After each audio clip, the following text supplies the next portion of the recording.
ओम शांति। आज 4 जून 2024 बाबार अमूल्य मधुर महावाक्य शुनब। आजकेर मुरलीते बाबा बोलছেন, मीठे मीठे बच्चे, एबारे এই ছি ছি কলুষিত দুনিয়ায় আগুন লাগবে। তাই দেহসহ যা কিছু তোমরা আমার আমার বলো সেসব ভুলতে হবে, সেসবের প্রতি মোহ রাখবে না। আজকের মুরলির প্রশ্ন, বাবা তোমাদের এই দুঃখধামের প্রতি ঘৃণা ধরিয়ে দেন কেন? উত্তর, কারণ তোমাদের শান্তিধাম সুখধাম যেতে হবে। এই নোংরা অপরিষ্কার দুনিয়ায় আর থাকার নয়। তোমরা জানো আত্মা শরীর থেকে বেরিয়ে ঘরে অর্থাৎ পরমধাম ফিরে যাবে। তাই এই শরীরকে কেন দেখবে? কারণ নামরূপের দিকেও যেন বুদ্ধি না যায়। নোংরা চিন্তন যদি আসে তবে পথভ্রষ্ট হয়ে যাবে। আমরা যেমন ছোট বাচ্চাদেরকে কোথাও যেতে বারণ করলে বলি ওদিকে বাঘ আছে, ভূত আছে, শিয়াল আছে। তো বাবাও আমাদেরকে এই কলিযুগের দুনিয়াকে এমনই বলছে, ওদিকে যেও না, ওদিকে যেও না, বারবার সাবধান করছেন। ওম শান্তি। শিব বাবা নিজের বাচ্চাদের সঙ্গে আত্মাদের সঙ্গে কথা বলেন, আত্মাই শোনে। নিজেকে আত্মা নিশ্চয় করতে হবে। নিশ্চয় করে তারপরে এই কথা বোঝাতে হবে যে অসীম জগতের পিতা এসেছেন সবাইকে ফিরিয়ে নিয়ে যেতে। দুঃখের বন্ধন থেকে মুক্ত করে তিনি সুখের সম্বন্ধে নিয়ে যান। সম্বন্ধ সুখকে, বন্ধন দুঃখকে বলা হয়। এখন এখানকার কোনো নাম, রূপ ইত্যাদির প্রতি মোহ রেখো না। নিজের প্রকৃত গৃহ পরমধামে ফেরার জন্য তৈরি থাকতে হবে। অসীম জগতের বাবা এসে গেছেন সব আত্মাদের ফিরিয়ে নিয়ে যেতে। তাই কারো প্রতি মোহ রাখবে না। এইসব হলো এখানকার ছি ছি বন্ধন। তোমরা ভাবো আমরা এখন পবিত্র হয়েছি, তো আমাদের শরীরটাকে কেউ যেন স্পর্শ না করে অপবিত্র ভাবনা নিয়ে। সেসব চিন্তাও দূর হয়ে গেছে। পবিত্র না হয়ে ঘরে ফিরতে পারবে না। দণ্ডভোগ করতে হবে না শোধরালে। এই সময় সব আত্মাই হলো ভুল বেঠিক। নিজের নিজের শরীর সহযোগে ছি ছি কর্ম করে। ছি ছি দেহধারীদের প্রতি মোহ রয়েছে। বাবা এসে বলেন, এইসব নোংরা চিন্তন সব ত্যাগ করো। আত্মাকে শরীর ত্যাগ করে ঘরে ফিরতে হবে। এই দুনিয়া হলো অত্যন্ত ছি ছি দুনিয়া। এখানে আর আমাদের থাকবার নয়। কাউকে দেখার তোমাদের ইচ্ছেও হয় না। এখন তো বাবা এসেছেন স্বর্গে নিয়ে যেতে। বাবা বলেন, বাচ্চারা নিজেকে আত্মা নিশ্চয় করো। পবিত্র হওয়ার জন্য বাবাকে স্মরণ করো। কোনো দেহদারির প্রতি মোহ রেখো না। আকর্ষণ যেন একেবারেই না থাকে। স্ত্রী পুরুষের খুব প্রেম থাকে, একে অপরকে ছেড়ে থাকতে পারে না। এখন তো নিজেকে আত্মা ভাই ভাই নিশ্চয় করতে হবে। কুচিন্তন করা উচিত নয়। বাবা বোঝান, এখন এটা হলো বেশ্যালয়। বিকারের জন্যই তোমরা আদি মধ্য অন্ত দুঃখ ভোগ করেছ। বাবা ঘৃণা ধরিয়ে দেন। এখন তোমরা স্টিমারে বসে আছো যাওয়ার জন্য। আত্মা বুঝেছে এখন আমরা যাচ্ছি বাবার কাছে। আমরা নোংরার থেকে উঠে বাবা নিয়ে এসেছেন বাবার কাছে। বাবা এখন স্টিমারে বসিয়েছেন। আস্তে আস্তে এই বিষয় বৈতরণী পার করছেন আমাদের। তো বাবা বলছেন, আত্মা এখন বুঝে গেছে যে এখন আমরা যাচ্ছি বাবার কাছে। এই সম্পূর্ণ পুরানো দুনিয়ার প্রতি বৈরাগ্য অনুভব হয়। এই ছি ছি দুনিয়া, নরক, বেশ্যালয়ে আমাদের থাকবার নয়। তাই বিষের জন্য নোংরা চিন্তা করা খুব খারাপ। পদভ্রষ্ট হয়ে যাবে। বাবা বলেন, আমি তোমাদের ফুলের মতো খুব সুন্দর দুনিয়ায় সুখধামে নিয়ে যেতে এসেছি। আমি তোমাদের এই বেশ্যালয় থেকে বের করে শিবালয়ে নিয়ে যাব। তাই এখন বুদ্ধির চোখ থাকা উচিত নতুন দুনিয়ার প্রতি, শিবালয়ের প্রতি। কত খুশির অনুভব হওয়া উচিত। অসীম জগতের বাবা আমাদের পড়ান। এই অসীম সৃষ্টি কিভাবে আবর্তিত হয় সে কথা তো বুদ্ধিতে আছে। সৃষ্টি চক্রের কথা জানলে, অর্থাৎ স্বদর্শন চক্রধারী হলে তোমরা চক্রবর্তী রাজা হয়ে যাবে। যদি দেহধারীর সঙ্গে বুদ্ধিযোগ যুক্ত করবে তো পথভ্রষ্ট হয়ে পড়বে। কোনো দেহের সম্পর্ক যেন স্মরণে না আসে। এ হলো দুঃখের দুনিয়া। এখানে সবাই দুঃখই দেবে। এখানে যার কাছেই তুমি আশা করবে, যার কাছেই তুমি ঘনিষ্ঠ হবে, সব কিছু দেবে, সব কিছু করবে, সেই তত বেশি দুঃখ দেবে। কারণ রাবণের দুনিয়া, রাবণ এটাই করাবে, যেন তেন প্রকারে করাবে। বাবার ডার্টি দুনিয়া থেকে সবাইকে নিয়ে যান। তাই এখন নিজ নিকেতনের পরমধামের সঙ্গে বুদ্ধি যোগ লাগাতে হবে। মানুষ ভক্তি করে মুক্তিতে যাওয়ার জন্য। তোমরাও বলো, আমরা আত্মা, আমাদের এখানে থাকার নয়। আমরা এই ছিছি শরীর ত্যাগ করে নিজের ঘর পরমধামে ফিরে যাব। এই দেহ তো হলো পুরানো জুতো। বাবাকে স্মরণ করতে করতে এই শরীর থেকে মুক্ত হব। শেষ সময়ে বাবা ছাড়া আর অন্য কিছুই যেন স্মরণে না থাকে। এই শরীরও এইখানে ত্যাগ করতে হবে। শরীর ত্যাগ করলেই সব কিছু চলে যাবে। দেহ সহ যা আছে, তোমরা যা কিছু আমার বলো, সেসব ভুলে যেতে হবে। এই ছিছি দুনিয়াতে আগুন লাগবে। তাই এই দুনিয়ার প্রতি মোহ রাখবে না। বাবা বলেন, মিষ্টি মিষ্টি বাচ্চারা, আমি তোমাদের জন্য স্বর্গে স্থাপনা করছি। তোমরা সেখানে গিয়ে থাকবে। এখন তোমাদের মুখ স্বর্গের দিকে আছে। বাবাকে, ঘর বা পরমধামকে, স্বর্গকে স্মরণ করতে হবে। যেখানে আমরা যাব এখন, সেই দিকেই মন দিতে হবে, স্মরণ করতে হবে। দুঃখধামের প্রতি অরুচি হয়, এই দেহের প্রতিও অরুচি হয়। বিবাহ ইত্যাদি করার বা কী প্রয়োজন? বিবাহের পরে মোহ হয়ে যায় শরীরের সাথে। বাবা বলেন, এই পুরানো জুতোর প্রতি আকর্ষণ রেখো না। এ হলো বেশ্যালয়, সবাই পতিত। এই হলো রাবণ রাজ্য।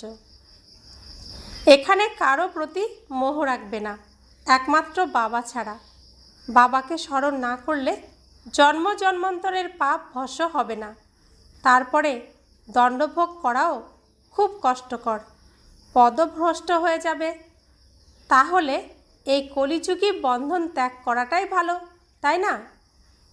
বাবা সবার জন্য অসীম জগতের সব বিষয় বোঝাচ্ছেন। যখন রজপ্রধান সন্ন্যাসী ছিলে তখন দুনিয়া এত নোংরা ছিল না। জঙ্গলে বাস করত, সবাই খুব আকৃষ্ট হতো। মানুষ সেইখানে তাদের খাবার পৌঁছে দিত, নির্ভয়ে বাস করত। সন্ন্যাসীরা দাপর যুগে সংসার ত্যাগ করে জঙ্গলে চলে গেছিল।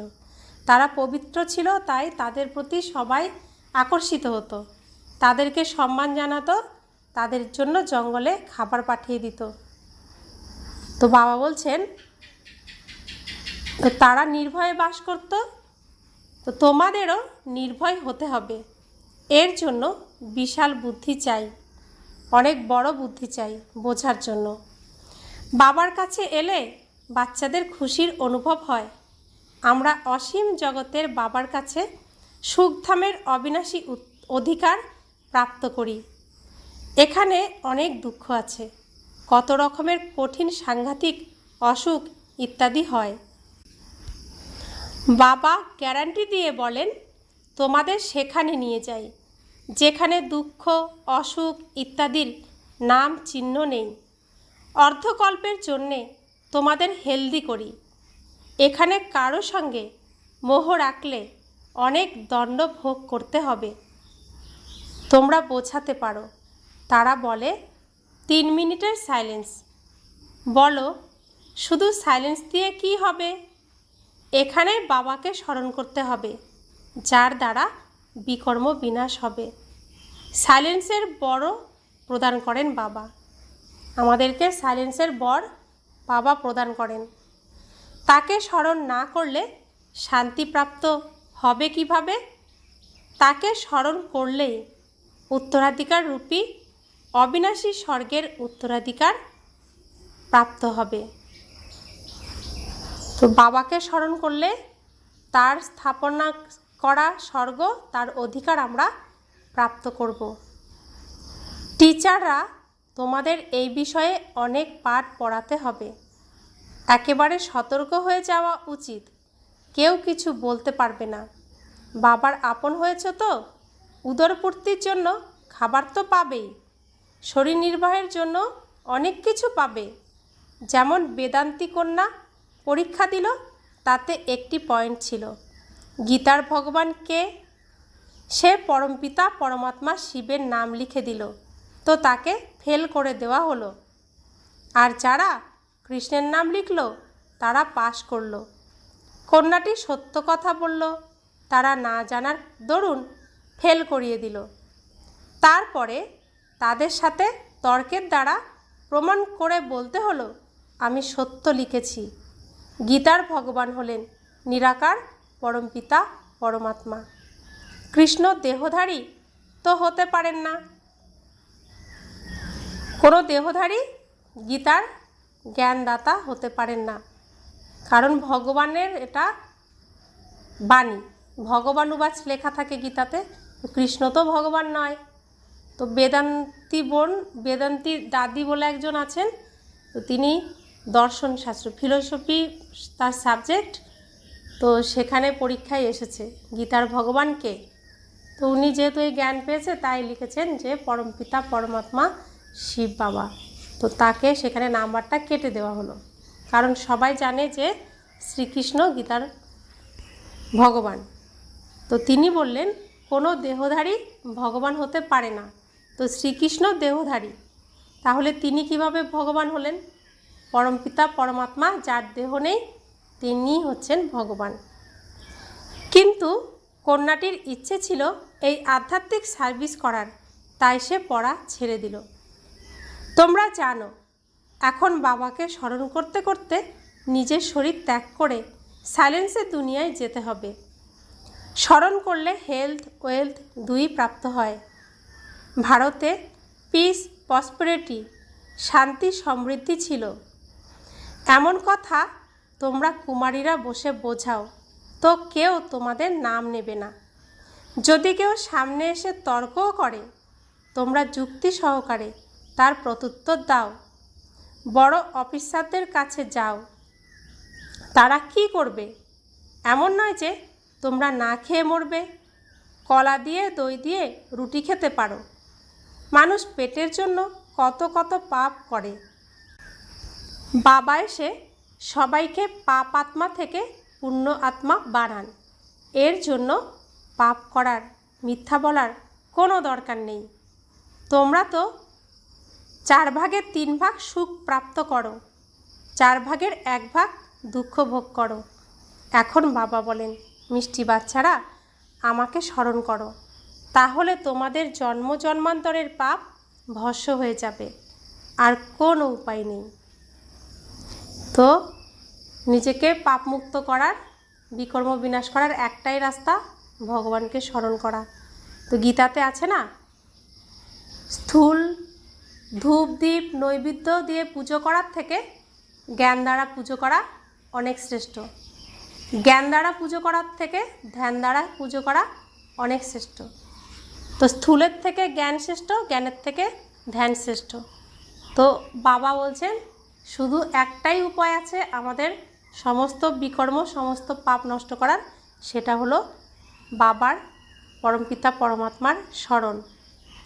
আর কোনো উপায় নেই। ভক্তিমার্গে অনেক ধাক্কা খেয়েছো, শিবের পূজা তো ঘরেও করতে পারে, কিন্তু তবুও বাইরে মন্দিরে তো অবশ্যই যায়। এখানে তোমরা ভগবান বাবাকে পেয়েছ, তোমাদের কোনো চিত্র রাখার প্রয়োজন নেই। বাবাকে তোমরা জানো, তিনি হলেন আমাদের অবিনাশী জগতের পিতা। বাচ্চাদের স্বর্গের বাদশাহীর অবিনাশী অধিকার দিচ্ছেন। তোমরা বাবার কাছে সেই অধিকার নিতে এসেছো। এখানে কোনো শাস্ত্র ইত্যাদি পাঠ করার ব্যাপার নেই, শুধুমাত্র বাবাকে স্মরণ করতে হবে। বাবা আমরা, ব্যাস, এলাম বলে, অর্থাৎ পরমধামে আমরা এলাম বলে। তোমরা পরমধাম ত্যাগ করেছ কত সময় হয়েছে? সুখধাম ছেড়ে এসেছ 63 জন্ম হয়েছে। এখন বাবা বলেন শান্তিধাম সুখধাম চলো, এই দুঃখধামকে ভুলে যাও, শান্তিধাম সুখধামকে স্মরণ করো। আর কোনো কঠিন কাজ নেই, এই স্মরণ করাই হলো তোমাদের কাজ। অনেক কঠিন কাজ তো তোমাদের দেওয়া হয়নি। শিব বাবার কোনো শাস্ত্র ইত্যাদি পাঠ করার দরকার নেই। ব্রহ্মা বাবা সে সব পড়েছেন, তোমাদের এখন শিব বাবা পড়াচ্ছেন। ইনিও অর্থাৎ ব্রহ্মা বাবাও পড়াতে পারেন, কিন্তু তোমরা সর্বদা নিশ্চয় রাখবে শিব বাবার প্রতি। তাকে স্মরণ করলেই বিকর্ম বিনাশ হবে। মাঝখানে ইনিও ব্রহ্মা বাবাও রয়েছেন, অর্থাৎ স্মরণ পরমপিতা পরমাত্মা শিব বাবাকে বিন্দুরূপে স্মরণ করো। আর ব্রহ্মা বাবা যে কদমে কদম রেখে তার লক্ষ্যে পৌঁছেছেন তাকে অনুসরণ করো। এখন বাবা বলেন সময় খুব কম, আর বেশি নেই। এরকম মনেও আসবে না যে যা ভাগ্যে আছে সেটাই হবে, সেটাই পাবো। স্কুলে পড়াশোনা করার জন্য পুরুষার্থ পরিশ্রম করতে হয়, তাই না? সেখানে এমন বলে নাকি যা ভাগ্যে আছে সেটাই হবে? পড়াশোনা না করলে রেজাল্ট ভালো হবে না, সেটাই বলে মাস্টারমশাই, মা বাবা সবাই। তো ভালো করে পড়ো, তো ভালো রেজাল্ট করো, ভালো চাকরি পাও, ভালো জীবন গড়ো, এটাই তো বলে। পড়োগে লিখোগে বনোগে নবাব।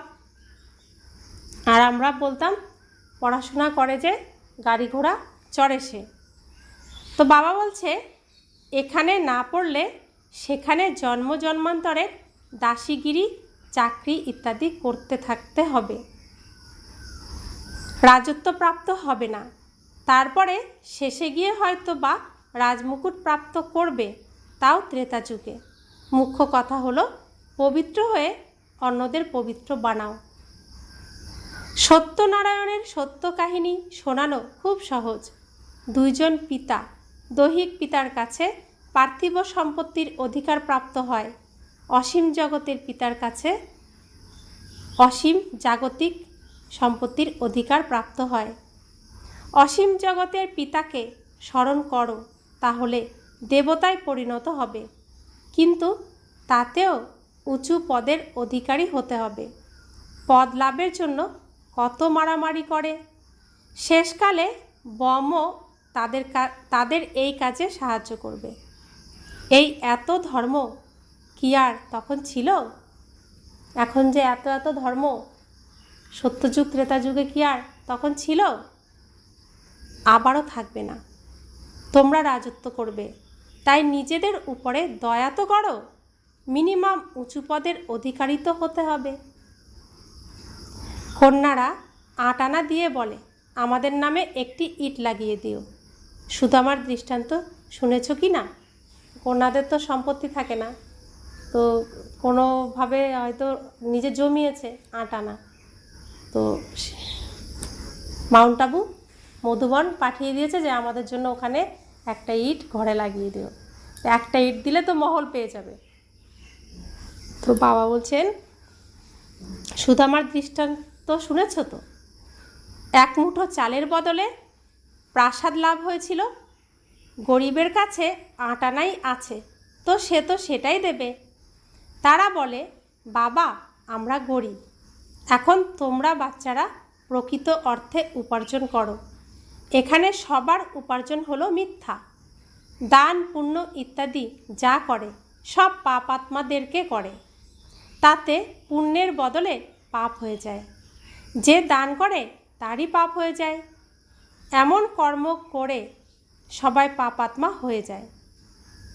তো না জেনে না বুঝে দান পুণ্য করতে হয়, এটা আমরা শিখেছি কোথা থেকে? এই সঙ্গম যুগেই শিখেছিলাম। আমাদের কি দান করতে হয়েছে এখানে? বাবার কাছে সমস্ত নোংরা, সমস্ত অশুভ সব বাবার কাছে দান করেছি। আর আমাদের আত্মা যে আত্মারূপী ভাই, তাদেরকে বাবার থেকে নিয়ে সুখ শান্তির দান করেছি। তো এই দানটা আমরা এখান থেকেই শিখেছি। দান পুণ্য করলে ভাগ্য ভালো হয়। তাই আমরা এই অন্তিম কালেও সেই সঙ্গম যুগে আগের গল্পে শিখেছি, সত্যযুগ, ত্রেতা যুগ, দ্বাপর যুগ, কলিযুগ, সব সময় আমরা ওইটাকেই স্মরণ রেখেছি যে দান পুণ্য করলে আমাদের পূর্ণ হবে। তো বাবা বলছে যে তোমরা দ্বাপর কলিযুগে যে দান পুণ্য করেছো সব পাপ আত্মাদের করেছো। তো সেই যাকে দান করেছো, সেই যে পাপ আত্মাকে দান করেছো তার পাপের ভাগ তুমিও নিয়েছো, তাতে তোমাদের এরকম হাল হয়েছে। তো বাবা বলছেন এমন এমন কর্ম করেই তোমরা বেশি পাপ আত্মা হয়ে গেছো। পূর্ণ আত্মা থাকে সত্যযুগে।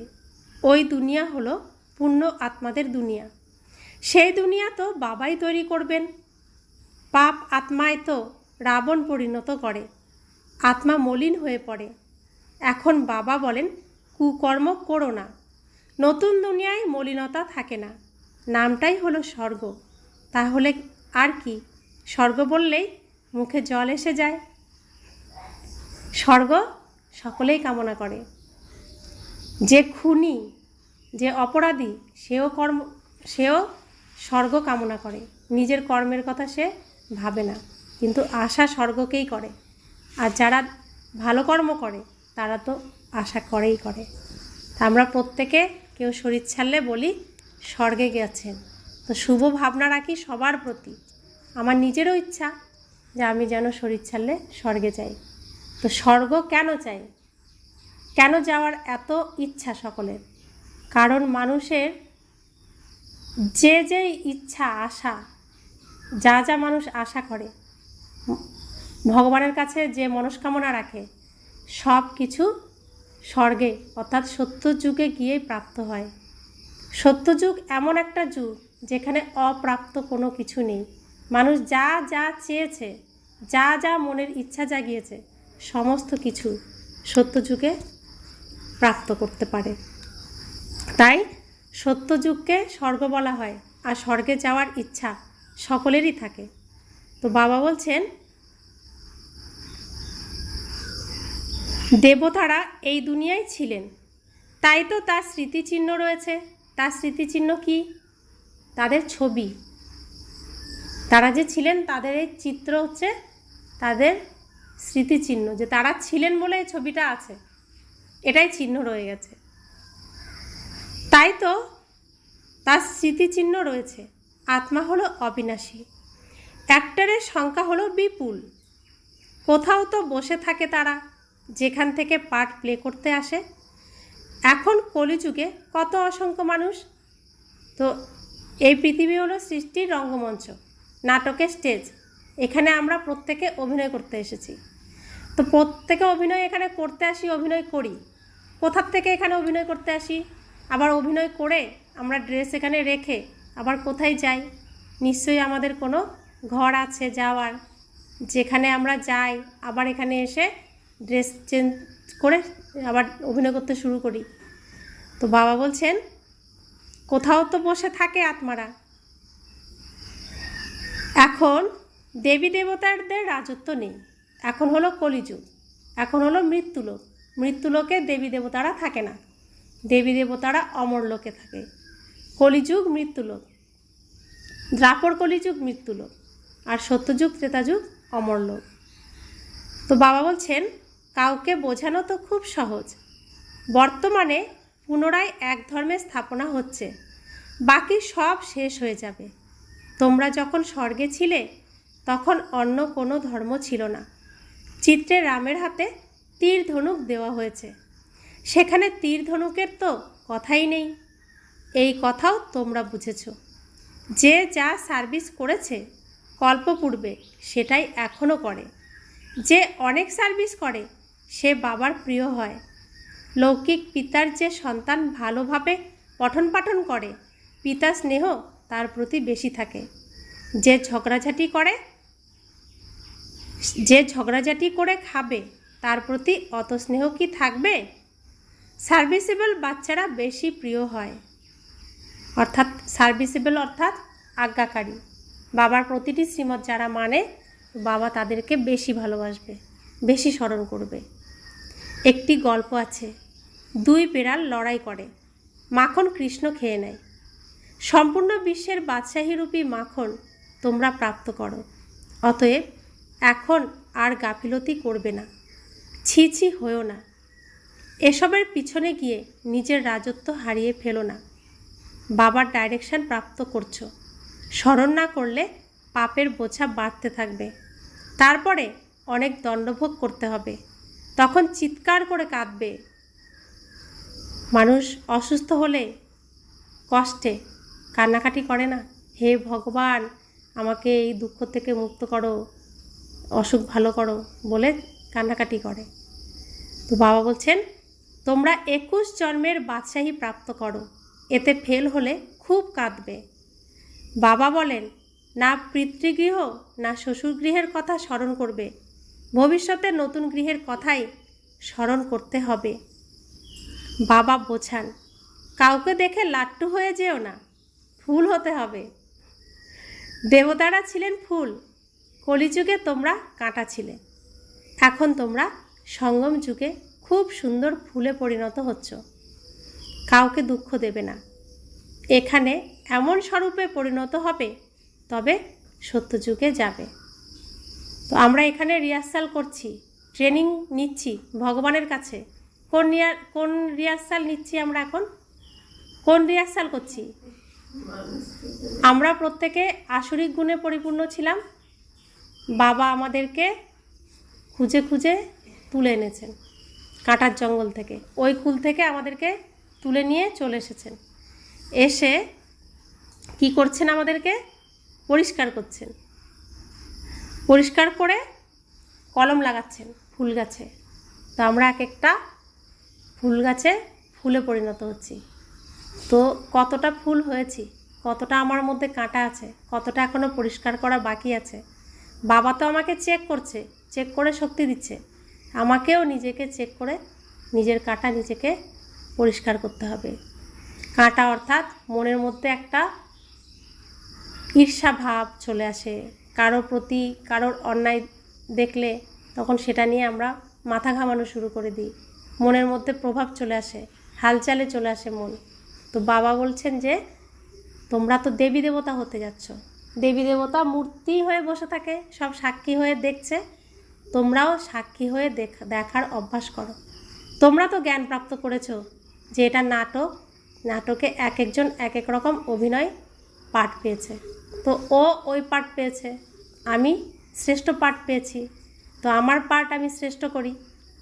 ও যে পাঠ পেয়েছে সে প্লে করছে, সে অভিনয় করছে, মাথা ঘামিও না। কিন্তু আমাদের অভ্যাস, আমাদের সংস্কার মাথা ঘামানো, অন্যেরটা নিয়ে চিন্তা করা। বাবা বলছেন এখন নিজেকে নিয়ে চিন্তা করো, নিজেকে ভালো রাখো। তুমি ভালো থাকলে তোমার আশেপাশের সকলে এমনিতেই ভালো থাকবে। তাই তোমাকে ফুলে পরিণত করো। তোমার মধ্যে কাঁটা থাকলে তোমার কাছে যে আসবে সেও কাঁটার খোঁচা খাবে। তো কাঁটাগুলোকে পরিষ্কার করো। তো বাবা তো আমাদের এই শিক্ষাই দিচ্ছেন যে কাউকে দুঃখ দেবে না, এখানে এমন স্বরূপে পরিণত হতে হবে, তবে সত্যযুগে যাবে। তো আমি এখানে যেমন তৈরি হব তেমন আমি অভিনয় করার চান্স পাবো। তো যত আমি নিজেকে একদম মসৃণ করে ফেলবো, সুন্দর ফুল করে ফেলবো। সব থেকে কোন ফুলের প্রতি মানুষ আকৃষ্ট হয়? গোলাপ ফুলের প্রতি। তো নিজেকে গোলাপের মতো প্রস্ফুটিত এমন সুন্দর করতে হবে। কাঁটার উপরে থাকবো কিন্তু আমি কাঁটা থাকবো না, আমি সম্পূর্ণ মসৃণ সুন্দর থাকবো, যাতে আমার দিকে সকলে আকর্ষিত হয়। তো দেবী দেবতা অনেক আছে, সব দেবী দেবতার প্রতি কি সবাই আকৃষ্ট হয়? সব থেকে বেশি কোন দেবী দেবতার প্রতি আকৃষ্ট হয়? লক্ষ্মী নারায়ণ, তাই না? লক্ষ্মী ঘরে ঘরে পুজো পায়, আর নারায়ণ সমস্ত ক্ষেত্রে নারায়ণশিলা প্রয়োজন হয়। তাই সব থেকে বেশি আদরের হলো লক্ষ্মী নারায়ণ, কারণ তারা এতটাই মসৃণ নিজেদের করে তুলেছেন, একদম সুন্দর গোলাপ করে তুলেছিলেন নিজেকে। তাই লক্ষ্মীনারায়ণ নাম্বার 1, শ্রীকৃষ্ণ রাধা নাম্বার 1। अच्छा, मीठे मीठे सिखिलाते बच्चों प्रति माता पिता बाप दादा का याद प्यार और गुड मॉर्निंग। रूहानी बाप की रूहानी बच्चों को नमस्ते। हम रूहानी बच्चों की रूहानी माता पिता बाप दादा को याद प्यार, गुड मॉर्निंग और नमस्ते नमस्ते नमस्ते। शुक्रिया बाबा, शुक्रिया बाबा, शुक्रिया। धारणार जन्य मुख्य सार 1, अंतिम काले एकमात्र बाबा छाड़ा অন্য কেউ যেন স্মরণে না আসে, তার জন্য এই দুনিয়ার কারো প্রতি মোহ রাখবে না, ছি ছি শরীরগুলিকে ভালোবাসবে না। কলিযুগী বন্ধন মেটাতে হবে। তো আমাদের জ্ঞান প্রাপ্ত হয়েছে আমি কে? আমি আত্মা। এই শরীর আমার ড্রেস। আমার সঙ্গে যারা আছে তাদের শরীরগুলো কি কি ড্রেস। তো এই জ্ঞান তো আমার আছে, আত্মা সত্য, আত্মা আমার ভাই, ড্রেস আমার কেউ না। তো প্রত্যেকে ড্রেস পরে অভিনয় করছে, তো ড্রেসগুলো আমার কেউ হয় না। তাই বলছেন যে ছিচি শরীরগুলোকে ভালোবাসবে না, কলিযুগী বন্ধন মেটাতে হবে। তো অর্থাৎ এই শরীরগুলো সব ড্রেস, এটা ভাবতে হবে। 2, বিশাল বুদ্ধি হয়ে নির্ভয় হতে হবে।